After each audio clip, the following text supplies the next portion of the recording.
If you've followed my work for any length of time, you may have discovered that I talk a lot about blues.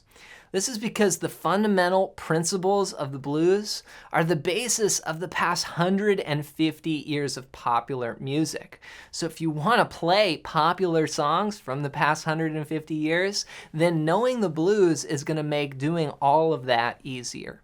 A lot of times I hear from players, they're like, hey, John, I'm not really a blues player, because they think it's like some outdated style only about sadness or something.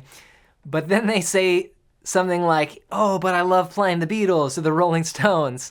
And what they don't connect is the fact that all of that stuff comes from the blues, and they're using the same principles. So once you understand them, you can actually learn all those songs a lot easier. So I want to show you an example of this today in this lesson on how to play For You Blue by the Beatles. So let's get straight into it. The part we're going to cover is the electric slide part, which nobody's covered yet online that I've seen, mainly just acoustic strummy version. So in this video, I want to break down, I've got a slide here, and then I've also got the guitar tuned to this cool D7 tuning, which is D, A, D, F sharp, C, D.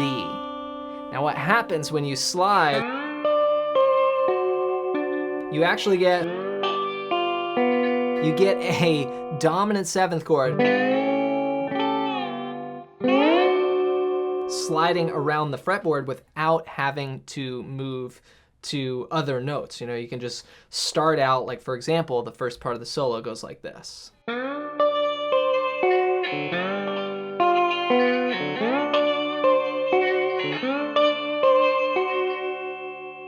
So I'm just staying here on the 12th fret, and I'm starting out sliding into the 12th fret on the 4th string. Then I play strings 1, 2, 3. So you just come back through the strings. I'm also not using a pick. You can play with a pick. It's totally fine. I just like the sound of slide and fingerstyle, so I play it with my fingers. Now rhythmically, you've got this 1 and 2 and 3 and 4, and so you slide in on the 1, but then all the other strings coming, back through the strings 1, 2, 3, they're all on the offbeat. So 1 and 2 and 3 and 4. Then when you go to the next shape on the fretboard, we're going to go down to 5 here. I like to play like an open string in there. It's just like a little open note. So just to kind of fill the gap between those two.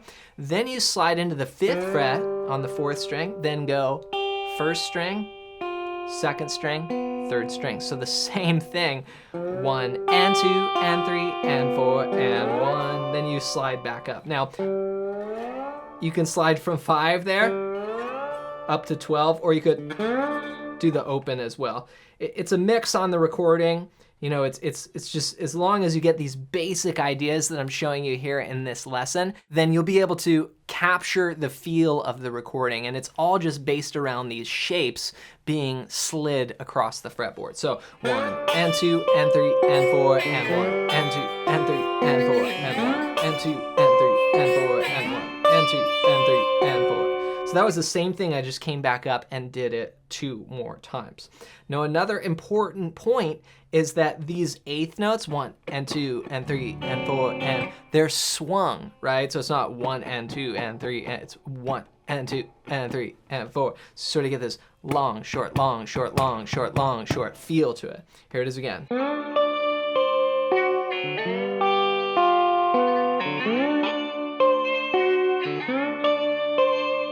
Then we go to the 5th fret and we go.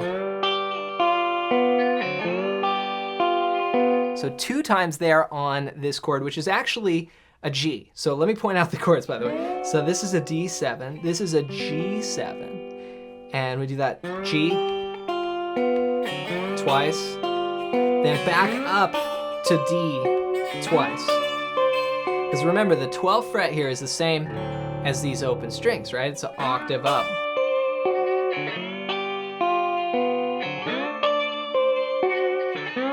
And the vibrato is very, on the recording it's like very loose, right? So it's very wide vibrato. definitely sounds out of tune at times, but in a cool way.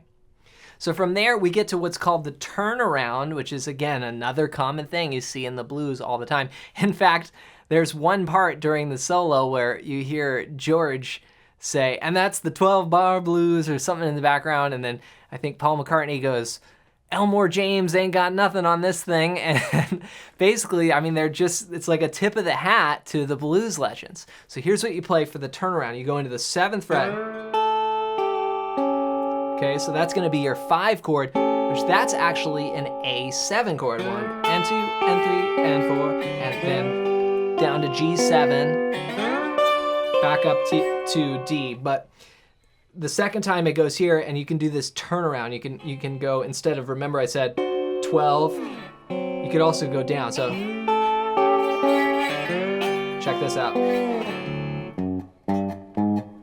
There's this cool little bass line here. So you just, after the G7, you go to the open strings and you play on the 6th string, 4, 5, 6, 7.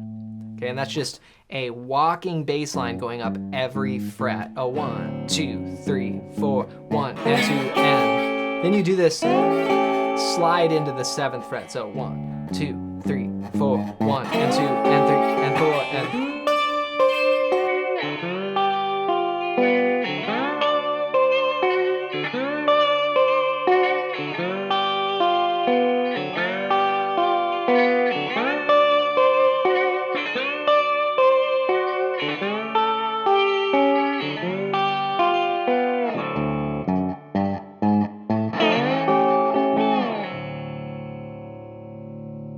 So there you have it, a great example of the 12-bar blues. Now, if you want to master this style and be able to go anywhere on the fretboard for lead and rhythm, then go to johnmclennan.com/blues-scales and get your hands on my free blues scale PDF guide. I'm going to show you the easiest and fastest ways to play the blues scale anywhere on the fretboard, and these are the exact patterns used by the Beatles, Jimi Hendrix, Eric Clapton, and all the greatest blues masters. And it's completely for free, so go to johnmclennan.com/blues-scales and grab that now as my gift to you. Hope you enjoyed this video. If you did, you might like this one next.